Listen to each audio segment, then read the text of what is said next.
അദ്ദേഹം നമുക്ക് നൽകുന്ന ആ പാരമ്പര്യം തുടർന്നുകൊണ്ട് പോകുവാൻ നമുക്ക് ഉത്തരവാദിത്വമുണ്ട്. അതുകൊണ്ടാണ് അതിന് ശേഷം വന്ന വട്ടശ്ശേരി തിരുമേനിയോ തുടർന്നുള്ളതായ കാതോലിക്കാമാരോ ആരും തന്നെ സഭയുടെ സ്വാതന്ത്ര്യം അടിയറ വെക്കുന്നതായ യാതൊരു സമാധാന ഉടമ്പടിക്കും തയ്യാറാകുന്നില്ല. മല്ലടിച്ച് സഭയ്ക്ക് വേണ്ടി നിൽക്കുന്നത് സഭയുടെ സ്വാതന്ത്ര്യത്തിന് വേണ്ടിയാണ്. സഭയ്ക്കൊരു ഭരണഘടനയുണ്ട്, സഭയ്ക്കൊരു പാരമ്പര്യമുണ്ട്. അത് മാർത്തോമാ ശ്ലീഹായിൽ ആരംഭിച്ചതായ പാരമ്പര്യമാണ്. അത് വിട്ടുകളഞ്ഞുകൊണ്ട് യാതൊരു തരത്തിലുള്ളതായ സമാധാനവും മലങ്കര സഭയിൽ ഉണ്ടാകില്ല.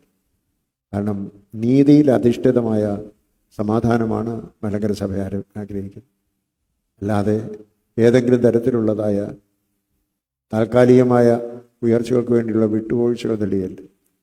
മലങ്കര സഭയുടെ മാർത്തോമൻ പാരമ്പര്യം കാത്തു സൂക്ഷിക്കുകയും അത് അംഗീകരിക്കുകയും മലങ്കര സഭയുടെ കാതോലിക്കേറ്റിനെ അംഗീകരിക്കുകയും മലങ്കര സഭയുടെ 1934 ഭരണഘടനയും അതിനെ അരക്കിട്ടുറപ്പിച്ച കോടതി വിധികളും അംഗീകരിക്കാതെ മലങ്കര സഭയുടെ ശാശ്വതമായ സമാധാനം ഒരിക്കലും ഉണ്ടാവുകയില്ല.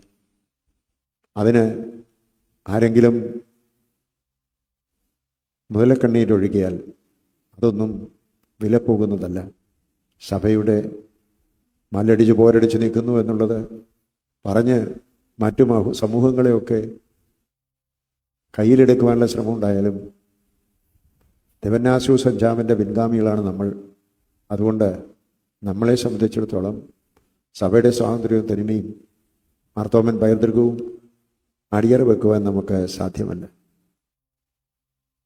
ഇവ അംഗീകരിക്കുന്നുവെങ്കിൽ മലങ്കര സഭയുടെ വാതിലിപ്പോഴും എല്ലാവർക്കുമായി തുറന്നു കിടക്കുകയാണ്. മാർത്തോമൻ പാരമ്പര്യവും സഭയുടെ ഭരണഘടനയും കോടതി വിധികളും അംഗീകരിച്ചാൽ ഇന്നും ശാശ്വതമായ സമാധാനം സഭയിലുണ്ടാവും.